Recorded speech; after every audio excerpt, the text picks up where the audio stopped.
Olá, turma, tudo bem com vocês? Sou a professora Cíntia, professora de História. Hoje nós vamos para a aula número 41 do 8º ano. E o assunto dessa aula é Unificação da Itália.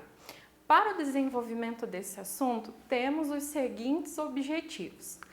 Definir que o processo da unificação italiana não foi pacífico, descrever o contexto da Península Itálica na segunda metade do século XIX, reconhecer e descrever a primeira tentativa frustrada de unificação italiana, identificar e descrever o segundo processo de unificação da Itália, com destaque à figura de Giuseppe Garibaldi e Vítor Emanuel II, relacionar a Igreja Católica com a unificação italiana, com ênfase no Tratado de Latrão.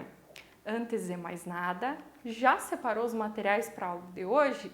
Você irá precisar do seu livro didático que tem esse assunto, é só buscar lá no índice do livro a página referente à unificação italiana. Também você deve ter em mãos o seu caderno de história, o qual você fará as anotações das principais informações, mas depois irá realizar a atividade referente à aula de hoje. Eu preciso que vocês também tenham em mãos lápis, caneta e borracha. Tendo tudo isso, sem problemas, é só dar sequência a esta aula. Primeiramente, é importante destacar que o processo de unificação italiana não foi pacífico. Ocorreu por meio de guerra, sim, de confrontos. Mas como aconteceu tudo isso? Primeiramente, na primeira metade do século XIX, como estava a Península Itálica? Ela estava dividida em vários reinos. O sul era dominado pelo reino das Duas Sicílias, que era basicamente agrícola, então a base da economia era a agricultura. Já o norte era industrializada e sob influência direta do Império Austríaco. Então, essa divisão, essa dicotomia era bem evidente dentro da Península Itálica. Lembrando, península é o quê? É uma ponta de um continente. Ela é banhada por oceano, mas não é uma ilha porque ela não tem oceano por toda a sua volta, porque ela é ligada ao continente. Qual continente? Continente europeu. Muito bem. Em 1848, a gente viu aquela onda revolucionária. Vimos na última aula a questão da Primavera dos Povos. Então, tudo estava acontecendo na Europa. O que vai acontecer? Na Itália, há uma tentativa de unificação dessa península. A região da Lombardia-Veneza, o reino de Piemonte e Sardenha e o reino das Duas Sicílias declararam guerra contra a Áustria. Porém, os habitantes da península não estavam unidos por um sentimento, por uma identidade nacional capaz de fortalecer a luta e conduzi-la à vitória. Então, por isso que ela foi frustrada. Não foi todo mundo que vestiu a camisa. Eu sou da Itália, eu vou lutar por meu país. Então, por isso que nessa primeira tentativa, ela não alcançou o sucesso que se esperava. Com isso, ficou claro para os nacionalistas, aqueles que defendiam esse sentimento de nação, de pertencimento a uma nação, que a unificação da Itália não iria acontecer por meio de uma revolução popular, mas sim por meio de uma guerra com a participação de grandes potências europeias, porque elas teriam interesse na unificação da Itália, interesse principalmente econômico, fato. Muito bem, houve então um novo processo de unificação, esse sim vai ser vitorioso. Piemonte e Sardenha, o reino mais industrializado da península, deu início a um novo processo de unificação da Itália. Isso em 1859.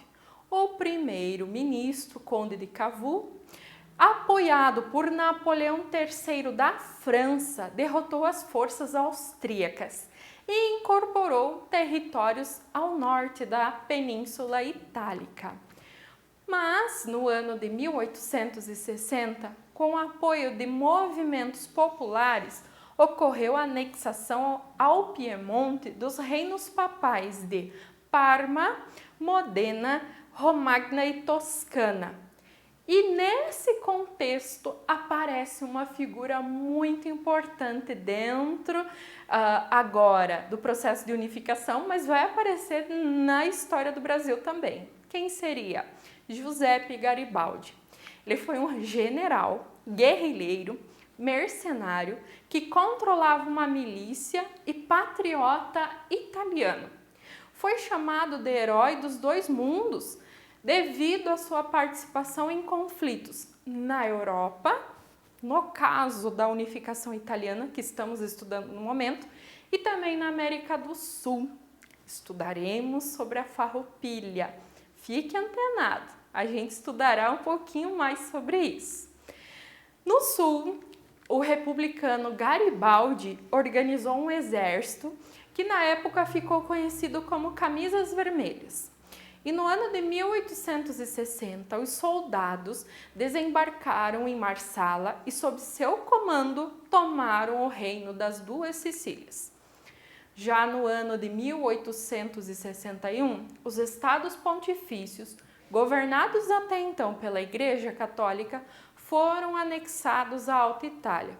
Formou-se assim o Reino da Itália, que teve como primeiro rei Vítor Emanuel II, que era rei de Piemonte e Sardenha.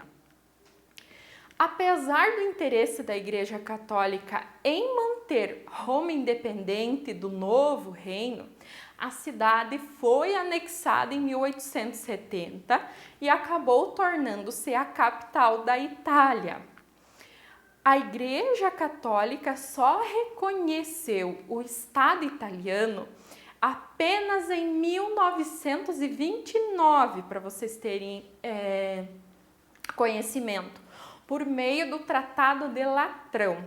Esse acordo ele foi firmado entre Benito Mussolini, que era um ditador italiano, e o Papa Pio XI. A Igreja Católica reconheceu o Estado da Itália e, em troca da criação do Estado do Vaticano, menor país sob domínio da Igreja até hoje.